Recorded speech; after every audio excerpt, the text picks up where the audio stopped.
Hi, everyone. Bill Duvendack here with the monthly astrological preview video for May 2024. And before I begin, let's start off with a celebratory cheer that Mercury retrograde is done.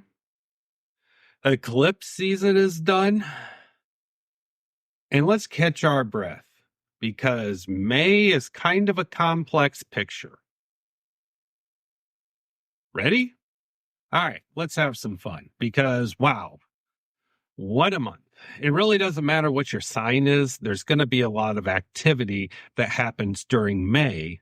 It's going to range from challenges and growth opportunities, as the politically correct like to say, to making minor adjustments where necessary just to get through life and achieve success. So the first starts off with the Sun in Taurus sextiling Saturn in Pisces. That's going to be lasting until about the 9th or so. So it's a good time to take hold of your emotions. It's a good time to take your spirituality to the next level. And the good news is when you take the initiative on these things, you might find that they turn out better than anticipated. However, also on that day, we've got the Sun in Taurus squaring the Moon in Aquarius. So emotionally, you might be out of sorts with it or uncomfortable making the necessary adaptations to begin new projects. Now, technically on April 30th, but then leading into May 1st, we also have Mars moving into Aries. Mars is the ruling planet of Aries, and whenever you have the ruling planet moving into a sign that it rules, it means its effects are going to be stronger than normal. Mars is the planet of activity. It's the planet of aggression, athleticism, competition, war, but also that indomitable fighting spirit. So on one hand, this is good for those of you that are fire signs and Geminis and Aquarians. You might find that this is an extra gust of energy in your sales that you can put to work for you. However, if you are Libra, Capricorn, or Cancer heavy in your chart, you might find that this shortens your temper. One warning for all signs is be careful not to hurry through things, because if you do, you might become more accident prone, or as I stated, your temper might get shorter. Now, on the 2nd, that Moon in Aquarius is sextiling Chiron in Aries. Chiron is the planet of the wound and the wounded healer. And when we have this going on, it's saying that one of the best ways you can handle healing your emotional sense of self or your emotional concept of being is through emotional detachment. It does not mean you all of a sudden become cold, but rather invested in the process, not that invested into the results. Also on the 2nd, Pluto begins stationing retrograde. So we just got done with Mercury retrograding. Now it shifts into Pluto. But once this stationing period is done, Pluto will be retrograde until October 12th. For those of you that are into Thelema, you know the significance of that date, and that's a deeper conversation for another time. While Pluto is retrograde, it is telling us that transformation should come from within rather than without. So these first few days of May until Pluto finishes its stationing period is going to be a time of possibly short tempers, possibly feeling frustrated. Maybe it's a chance for you to catch any projections you might be making onto others. And quite honestly, stay safe in large groups. Also on the 2nd, we've got that Mars in Aries sextiling that Pluto in Aquarius. So be proactive. If you see something going on that really requires you to adapt, then adapt. This is also very curious to me because right around this time of the month is 6 months until the United States elections in November. And I point this out because Pluto is the planet of deep-rooted transformation and change. Aquarius is the sign of groups and large gatherings of people. Mars in Aries is that indomitable warrior spirit. So the reason I point this out is that this is saying that beginning May 2nd, it is a good time for quite a while to say, you know what? Society and large groups are transforming this way. I should do it too. Otherwise, I'm going to get caught up in the past and become a relic of a bygone era. But just because I'm going along with it doesn't mean I have to sell out my beliefs. I can adapt my beliefs to the direction things are going. And I think that's a big key right there. It's saying, yes, evolution is the way to go, but that doesn't mean that you have to completely reinvent your identity. Your identity just needs some minor tweaking here and there. Also on the 2nd, Venus in Taurus is squaring Pluto in Aquarius, which means watch your spending, watch your impulse buying. So if you indulge in a lot of retail therapy, I would encourage you to avoid that the first few days of May. And the moon in Aquarius is also squaring the Jupiter-Uranus conjunction in Taurus. So even though you might be ready to go to the next level, like we've been talking about, this is saying that it's probably going to cause problems in your daily life, specifically that have to do with understanding how we are now a global culture, as well as your understanding of the principles of prosperity. On the 3rd, we've got the moon conjunct Saturn in Pisces. So you might discover that deep-rooted fears you have come to the surface. You might also feel restricted when it comes to expressing yourself.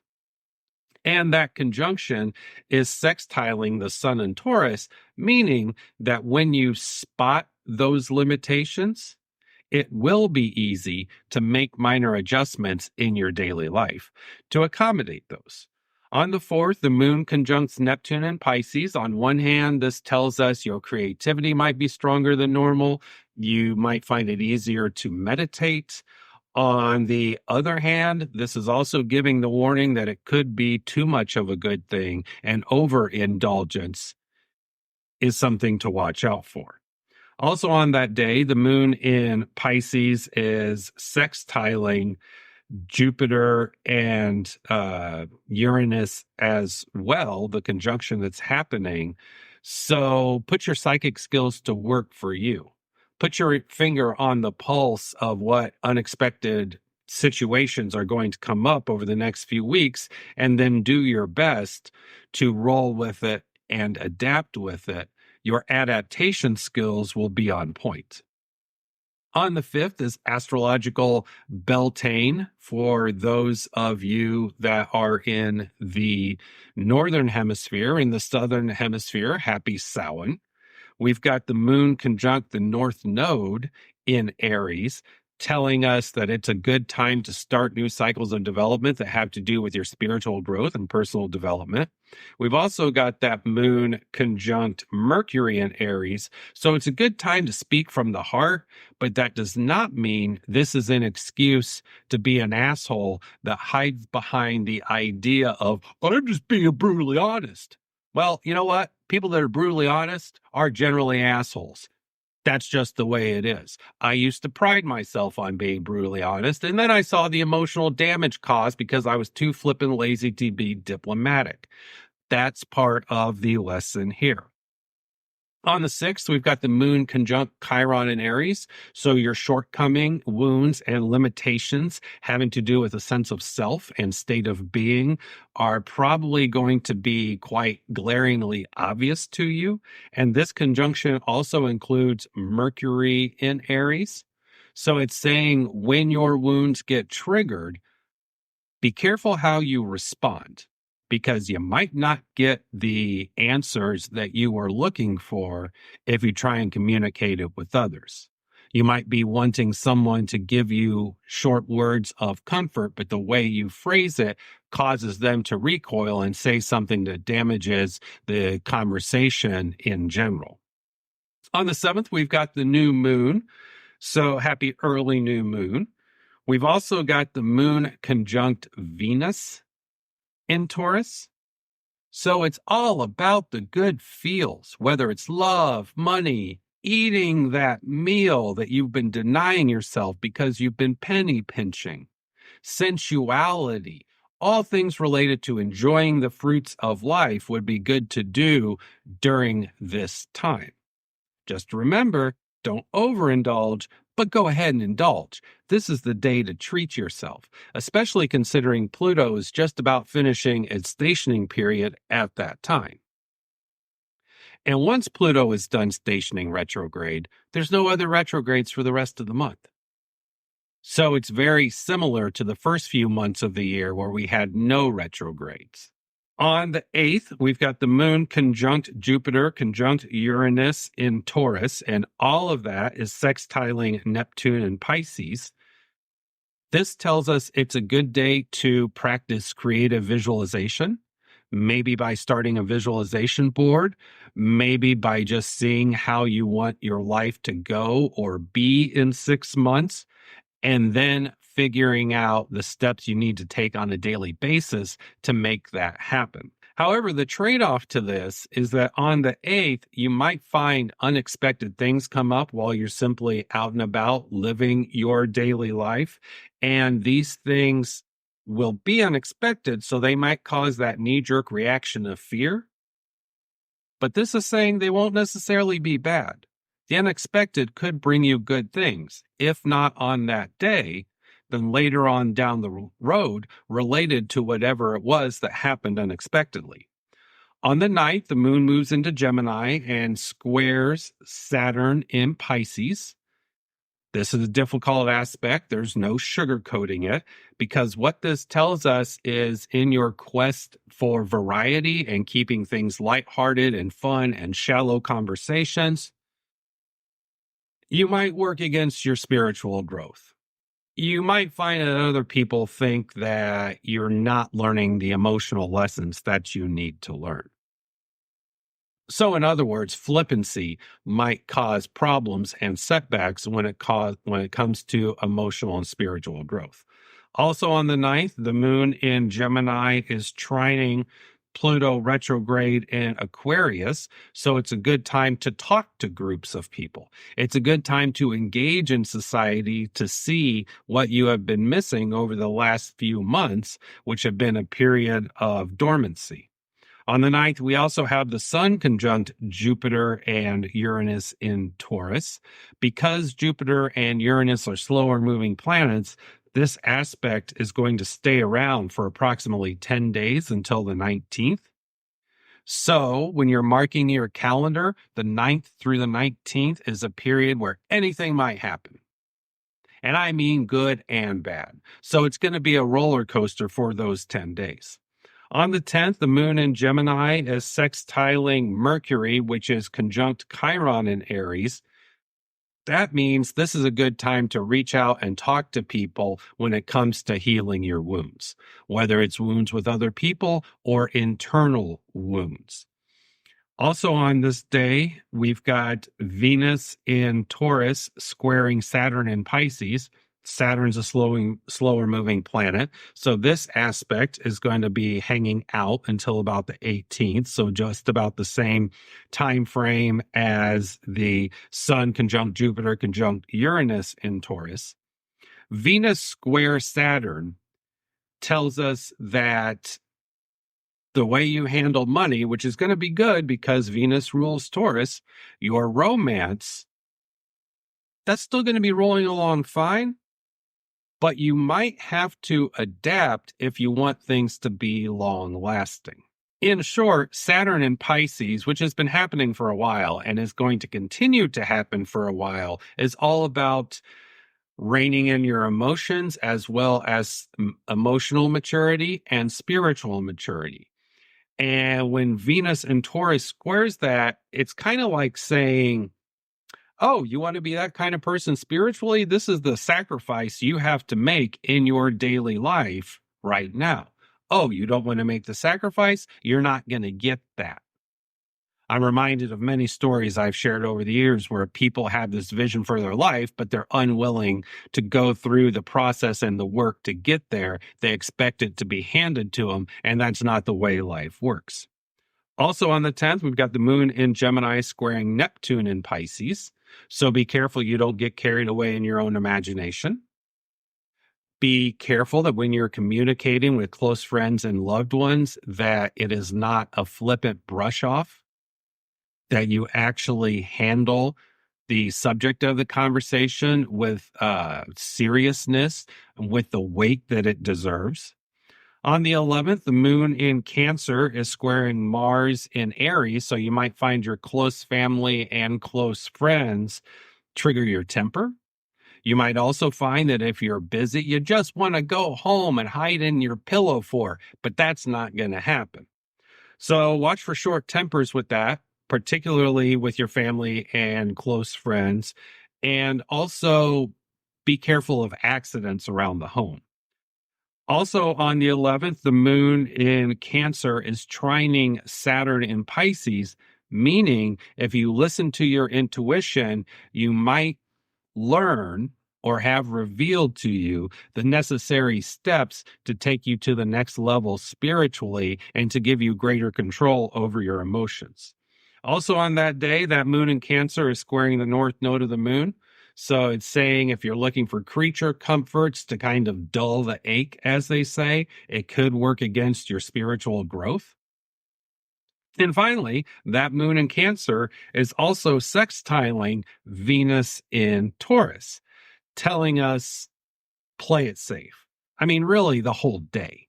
Play it safe. If you're going to stay at home to kind of assuage the possibility of problems when you're dealing with society, that's fine. Just be intimate, which also means being vulnerable, and don't get carried away with emotions. On the 13th, the moon in Leo trines Mars in Aries. To me, this is very, very direct. The 13th is a great day to go out and start your new creative projects.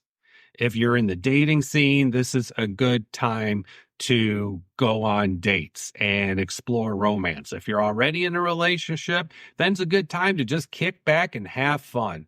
Leo and Aries are fire signs, so it's all about being active.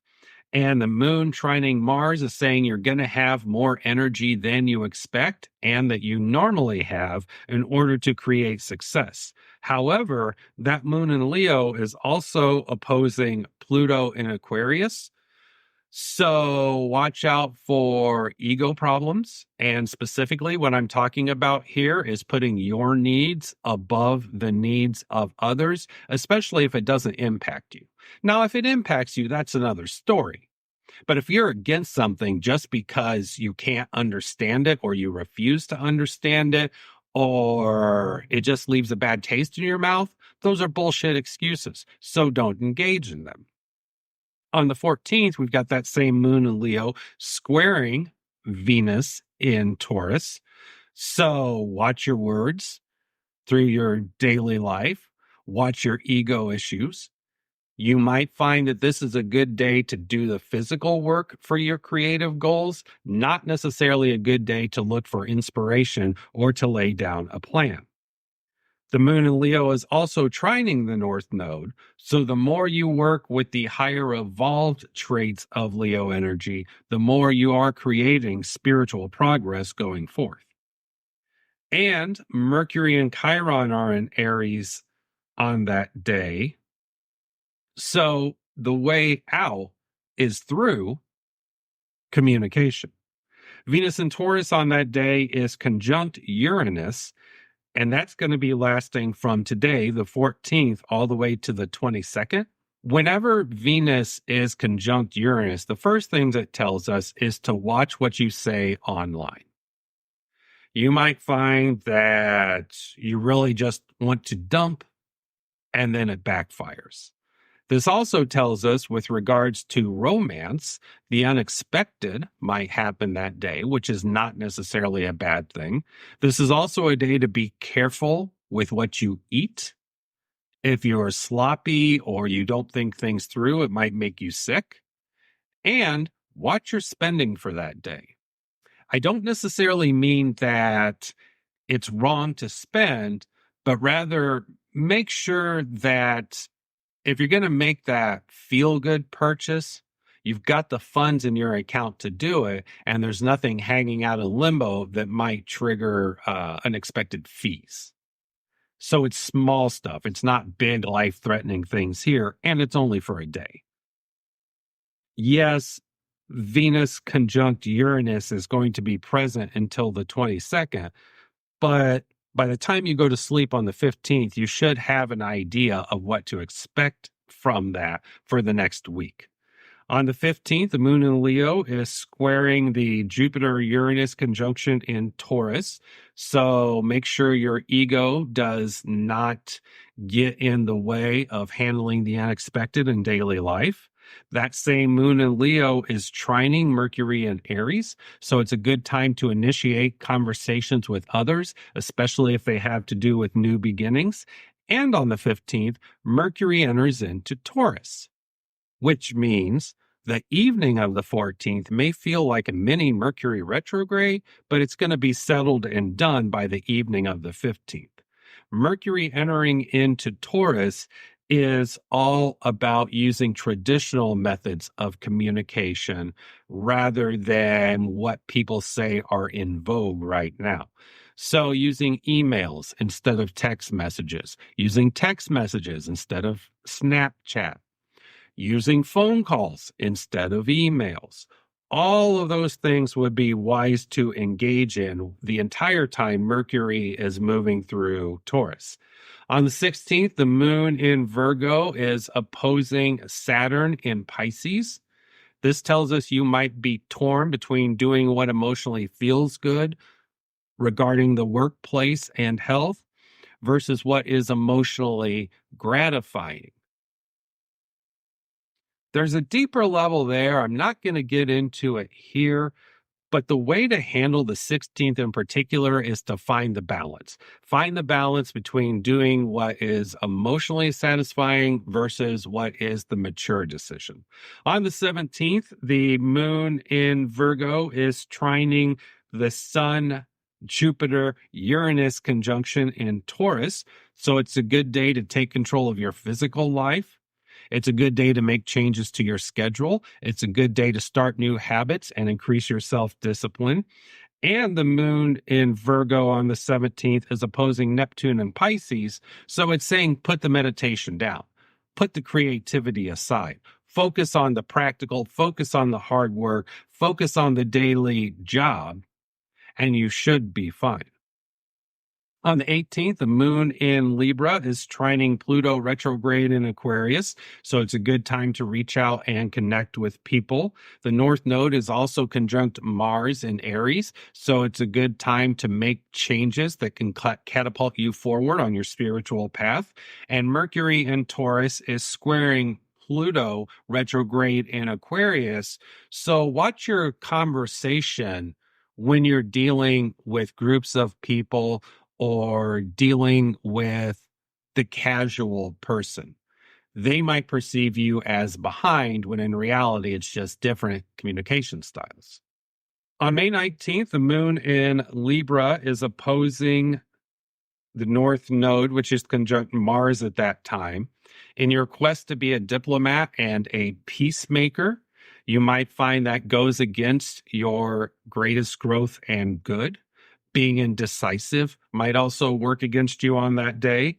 The 19th brings the sun entering into Gemini. So there might be overall challenges the evening of the night of the 19th and the early part of the 20th, but those will fade fast. The moon in Libra is now opposing Chiron in Aries. So this is kind of difficult, because it's saying you might be called on to be the diplomat and the peacemaker, but in order to do it successfully, you have to get over your own internal issues. The sun in Gemini is trining Pluto retrograde in Aquarius. This is going to be lasting for about 5 days until the 25th. So it's a good time to reach out and connect with people. It's a good time to engage in discussion with others. It's also a good time to stay emotionally detached and focused on principles rather than your emotional knee-jerk reaction to the changes that are happening in society. On the 21st, the moon in Scorpio opposes Mercury in Taurus. So if you're not careful, emotional wounds you have not let go of may work against your ability to clearly communicate. That same moon in Scorpio is trining Saturn in Pisces. So for those of you that have occult leanings and modern spirituality foci, this is a good time to take initiatic steps to go to the next level that you know you're ready for and you're capable of. The moon in Scorpio on that day is squaring Pluto retrograde in Aquarius. So when you connect the dots on the 22nd, it tells us that there's an aspect pattern present, which is a fixed sign T square. Without getting deep into the astrology, what this means is be a disciple of something. Whether it's love, whether it is peace on earth, whether it is whatever the case may be, the 21st is the day to demonstrate that.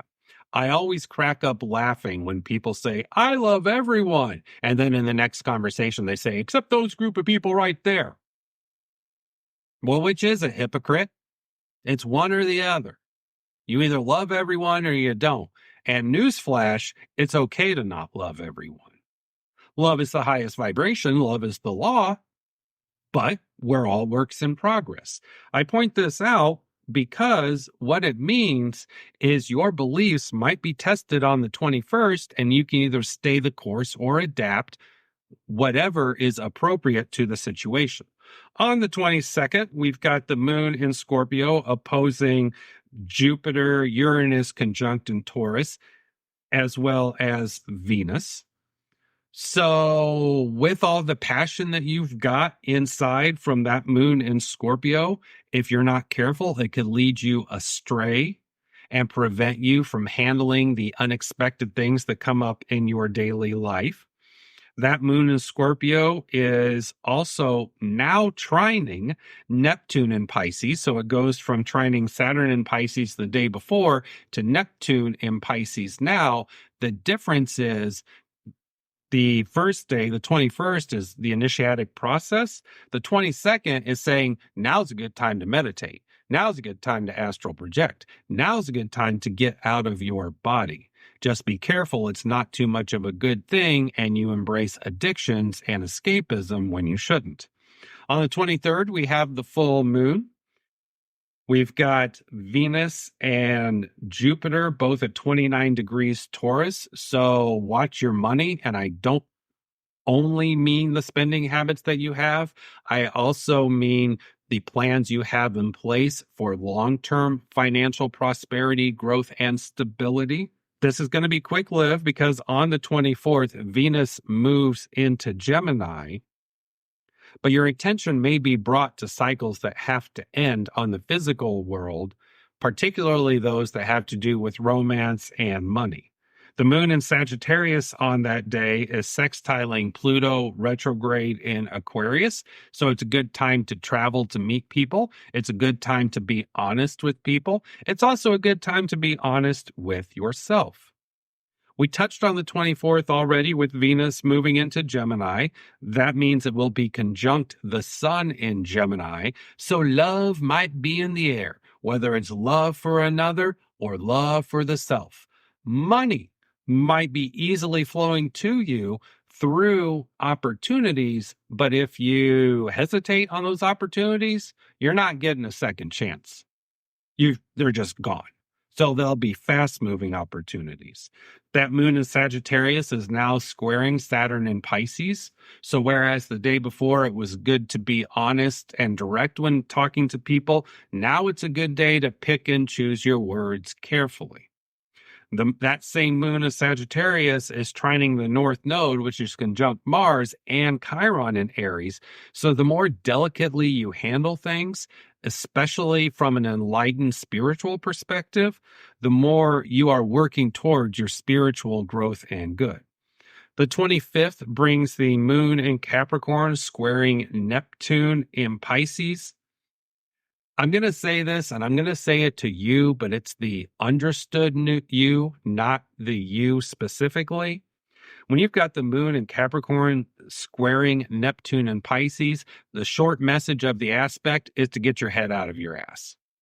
Focus on the mature, focus on the responsible, focus on the job, focus on the occupation, and all that inner talk of why me, woe is me, kick it to the curb. Today is not the day for that.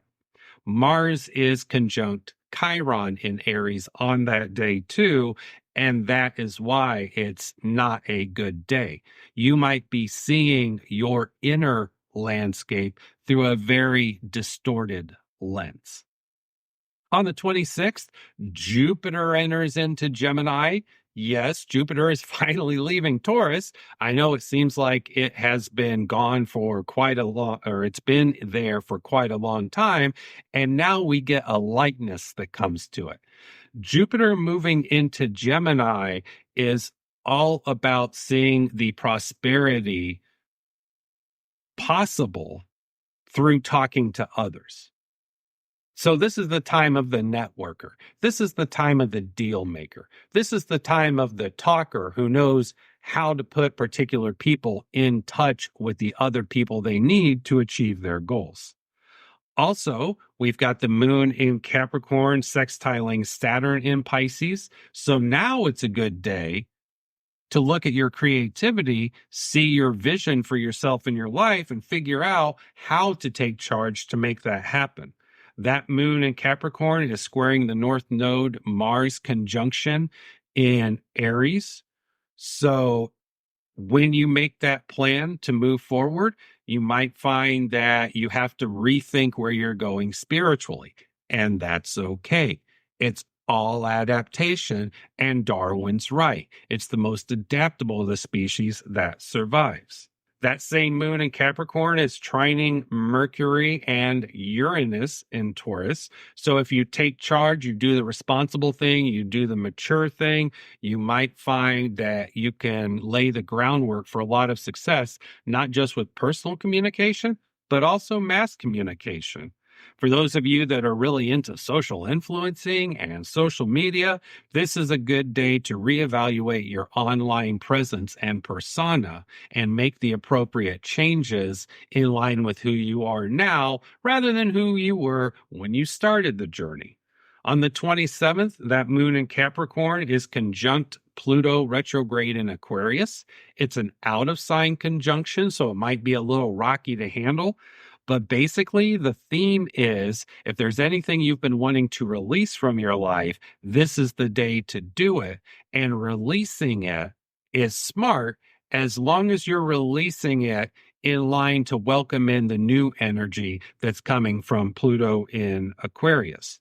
Jupiter is conjunct Venus, which is conjunct the Sun in Gemini on that day. So what I said earlier about the Sun-Venus conjunction being all the good love feels, the money flowing right, all the beneficence that comes from that. When you add Jupiter to the mix, it's saying if you thought that was good, this is going to be better. So it's another fantastic day, especially for air signs, Sagittarians, and people with a lot of Aries in their chart. And all of that Jupiter, Venus, Sun triple conjunction in Gemini is trining Pluto in Aquarius. So any major moves you have been contemplating making that have to do with the direction that evolution is going, today's the day to roll that out, whether it's to yourself or to others. That moon in Capricorn is also sextiling Neptune in Pisces, reminding us to have in your imagination the image of how you want your life to be and to figure out the steps to take to make it happen. On the 28th, the moon in Aquarius is sextiling the north node in Aries. So you see how we circle back now to positive progress being made in your spiritual direction. That same moon in Aquarius is trining the sun in Gemini. So continue the theme of reaching out and talking to people, socializing with people, having fun with individual friends or groups of friends. On the 29th, the moon in Gemini, or the moon in Aquarius, see, this is being recorded at the tail end of the Mercury retrograde. Can you tell? On the 29th, we've got the moon in Aquarius squaring that Mercury-Uranus conjunction in Taurus. This is kind of a tricky aspect because it's saying if you're trying to roll out a new innovative idea to people, whether it's in person or online, they might have problems understanding you. So to drive the point home, it would be smart to use tangible examples, not existential extrapolations.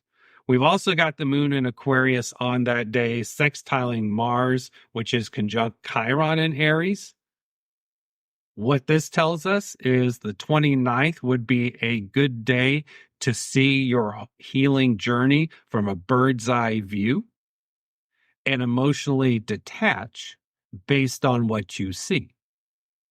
For example, a lot of people don't realize how successful they are with something until they get done with it or they put it into context of others. And that's good that they see that. But what most people don't understand is you can make periodic check-ins to keep yourself motivated. And this day is one of those good check-in days. On the 30th, the moon is now in Pisces and it's conjunct Saturn. Watch for a lot of emotional heaviness. And when I say heaviness here, I mean you might feel emotions stronger than normal. You might feel like your psychic skills are diminished, even though they're not. You might feel like, woe is me, I'm not getting anywhere, which is obviously not the case. That same moon in Pisces on the same day is squaring the Sun, Jupiter, Venus conjunction in Gemini. So the moral of the story here is get out of your emotional body on the 30th. One of the things I like to do periodically just to keep me honest is if my emotions tell me something and I don't like what it's got to say, or I don't think it's the right time to indulge in that line of thought, I just tell my emotions to fuck off. And then I go put my attention on something on the physical plane, whether it's cleaning, crafting, something to get my mind away from being focused on the emotions. And that's kind of the lesson on the 30th. You might be dealing with so many emotions it feels overwhelming and limiting, but in reality, it's one big red herring making you take your eye off the ball, which is growth and progress. And finally, on the 31st, the moon is conjunct Neptune in Pisces. Meditation may come easier to you. Your intuition may be sharper than normal.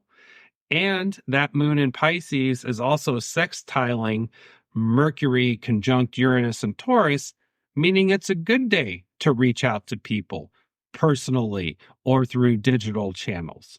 It's a good day to put your psychic skills to work for you and for others you may encounter while you're socializing. And that's May. So as you can see, the beginning of the month starts off with a lot of emphasis on Aries and Taurus. New beginnings with Aries, but figuring out your daily strategies to make it happen, which is indicative of the Taurus influence. Then the later in the month we go, the more the Aries diminishes and things shift more firmly into Taurus. So through the whole month, you might find that things ground a lot easier than you expected. And if you're one of those people that don't like things to move that slow, don't know what to tell you, get over yourself. We are limited when we are manifesting on the physical plane to the rate that things manifest on the physical plane. So to illustrate, a watch pot never boils. You can't force a rose to open. all things in time and tide. And then by the time we get to the end of May, it's going to be that stability is present. And now we're preparing liftoff for Gemini season, which is fast moving, communicative, full of variety, full of curiosity. But without the foundation that we can cultivate during May, we might get carried away in our own heads in June as more and more planets move into Gemini. The other thing I want to point out, which a lot of astrologers have been talking about extensively for a while now, is the Jupiter-Uranus conjunction in Taurus. This is not that common. It's actually a big deal astrologically. I'm not going to get into the nuts and bolts because it is an advanced astrological concept. And I know a lot of you watching this don't want that depth. You want a guide that you can use. But if you want to explore that in your own life and your own chart, hit me up. We can schedule an appointment to take care of it. In short, it's saying there's a lot of growth potential there when it comes to the internet and the World Wide Web. It is also saying that the unexpected in daily life may happen more regularly than not, and it could manifest bigger than expected.